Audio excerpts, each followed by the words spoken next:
down toward the port side of the truss where the CETA cart is located, and with the MT.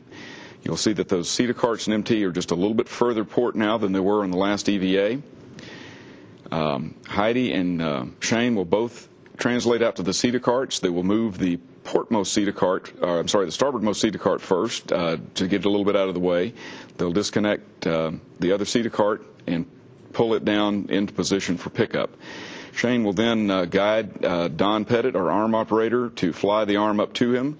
He'll reconfigure that APFR that Heidi left in place at the end of EVA1, then reposition the arm so that he can ingress that foot restraint, and that's where he'll be to carry the CETA carts from the starboard side of the MT over to the port side. Heidi will come over, release the wheel bogies that attach that cart to the rail, help guide Shane away from the rails, and then Don will carry Shane over to the port side of the cart. Heidi will position the second CETA cart for pickup, and then she will translate over to the port side, meet Shane there, help guide the CETA cart onto the rails, and then secure the wheel bogies in place to attach it to the rails, and then she'll roll it down and attach it to the MT. Don will fly Shane back over to the starboard side of the MT, where he will pick up the second CETA cart. Heidi will translate back and meet him over there. Heidi may have a little bit of time between during these arm translations, so we have some get-aheads for her. We can, if we have time allowing, we can stage a bag with our Sarge tools down at the starboard Sarge in preparation for that work. And here we see Shane bringing the second CETA cart over to the port side. Heidi is meeting him there to secure that CETA cart, and then she will roll it down, attach it to the other CETA cart, and now we'll have the MT and CETA carts in a good configuration for S6 installation on 15A. Then Shane will egress the foot restraint. He'll remove that foot restraint from the arm and install it on the portmost CETA cart. He'll ingress. This has him pointing straight down, nadir, looking at the earth. Don will reconfigure the arm and fly it up underneath him.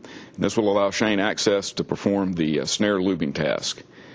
Here's some NBL video of Shane training for this task. We see him here using the straight nozzle grease gun and reaching just inside the latching end effector to apply grease to those bearings on the ends of those snares.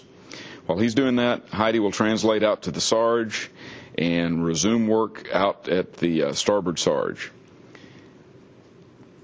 And we will stay out there for the remainder of EVA2. So now I have a graphic that I'd like to show you of the Sarge that highlights the areas that we'll be working on during EVA2.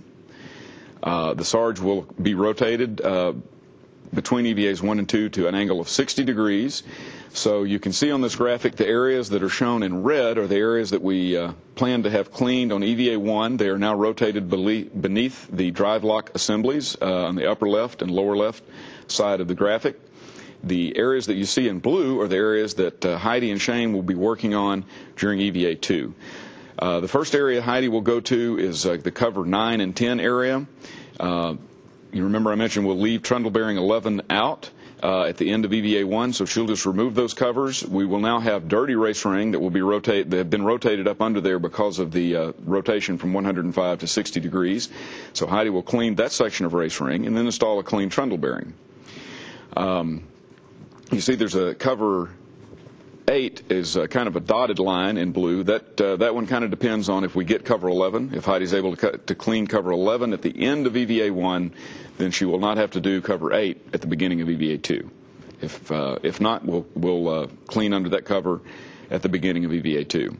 When Heidi's complete with that area under covers 9 and 10, she will then move over to phase 2. That's the upper left section of this graphic. She'll remove cover 5. This is a large cover over a DLA 1. And she'll also remove cover 4. This exposed trundle bearings assemblies 8 and 9. Now, the trundle bearing 9, the upper trundle bearing assembly, the race ring under that trundle bearing is clean already from the previous EVA1 cleaning, so she just has to change out that trundle bearing. Over on the trundle bearing 8 side, she'll clean and lube that section of race ring and then change out trundle bearing 8. While she is working on that, Shane should be completed with the lubrication of the lee snares, and he will meter out at the starboard Sarge. and he'll go to work in the cover 11 and 12 area and clean and lube under those covers and replace trundle bearing 12. If things are going well, now that's what we nominally have planned for EVA2. If things are going well and we have some additional time, we would look at removing covers 15 and 16 that you see in the dash blue in the lower right-hand corner of this graphic. The reason that we would kind of skip ahead, we'd skip over 13 and 14 to go after 15 and 16 in this case, is we've worked with our thermal community and those engineers that analyze the effects of heating and cooling as the space station orbits the Earth.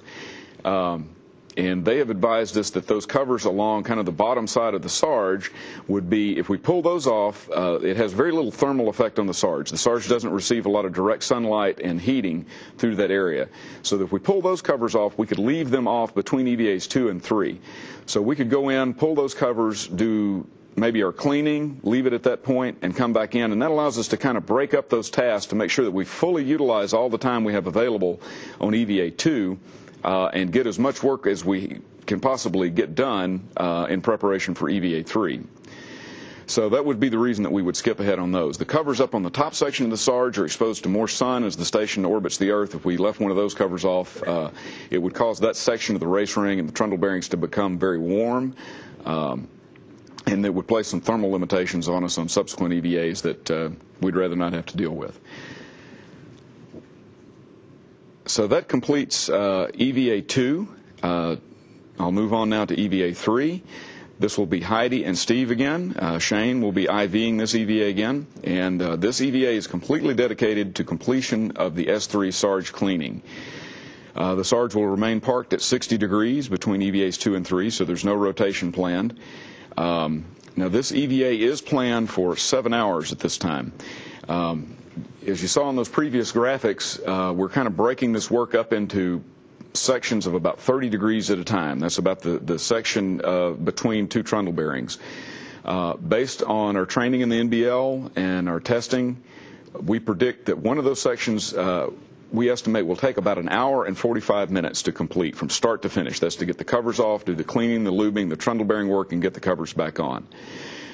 Based on that, even with the work that we have planned on EVAs 1 and 2, we think it'll take a little more than our standard 6.5 hour EVA to complete all that work on EVA 3. I have a short video, very short video, that just kind of recaps the translation path going out to S3.